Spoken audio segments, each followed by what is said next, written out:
నిజంగానే యుద్ధం ముగిసిందా? ఈ వీడియోలో చూద్దాం.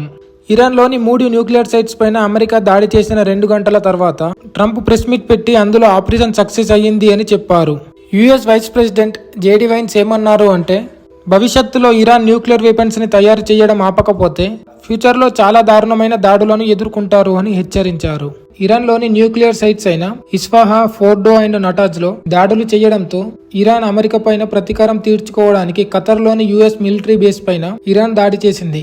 ప్రజెంట్ ఈ వార్ ఎలా ఉంది అంటే, ఇకపైన ఇరాన్ పైన అటాక్ చేయొద్దు అని ఇజ్రాయెల్ కి ట్రంప్ చెప్పాడు. ఈ యుద్ధం స్టార్ట్ అయిన 12 రోజుల తర్వాత ట్రంప్ ఈ 2 దేశాల మధ్య సీజ్ ఫైర్ ప్రకటించాడు. డొనాల్డ్ ట్రంప్ సీజ్ ఫైర్ అన్న తర్వాత ఇరాన్ మిసైల్స్ ని ఇజ్రాయెల్ పైన లాంచ్ చేసింది.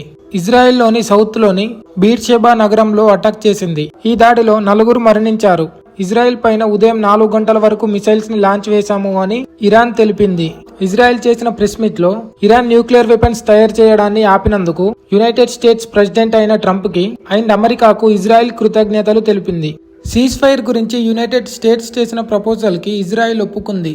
ఈ సీజ్ ఫైర్ గురించి ట్రంప్ ఏమన్నారు అంటే, శాంతి కోసం 2 దేశాలు నా దగ్గరికి వచ్చాయని, ఈ యుద్ధానికి శాంతి కావాల్సి ఉంది అని సీజ్ ఫైర్ ప్రకటించారు అని చెప్పారు.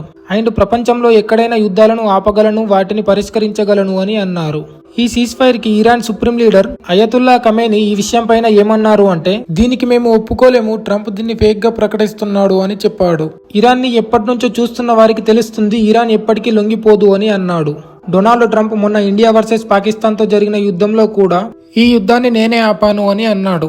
జూన్ 24 మార్నింగ్ ఇండియన్ టైంలో ట్రంప్ చేసిన పోస్ట్, ప్రతిదీ నేను అనుకున్న విధంగానే జరుగుతుంది అని, ఈ 12 రోజుల వారు ముగిసినందుకు 2 దేశాలను నేను అభినందిస్తున్నాను, దేవుడు వాళ్ళని చల్లంగా చూడాలి అని ట్రంప్ అన్నాడు. ఈ సీజ్ ఫైర్ తర్వాత ఈ యుద్ధంలో ఎవ్వరికి వాళ్లే గెలిచాము అని ప్రకటిస్తున్నారు. ఇజ్రాయెల్ మేము గెలిచామని ప్రకటిస్తున్నారు, ఇరాన్ మేము గెలిచామని ప్రకటిస్తున్నారు.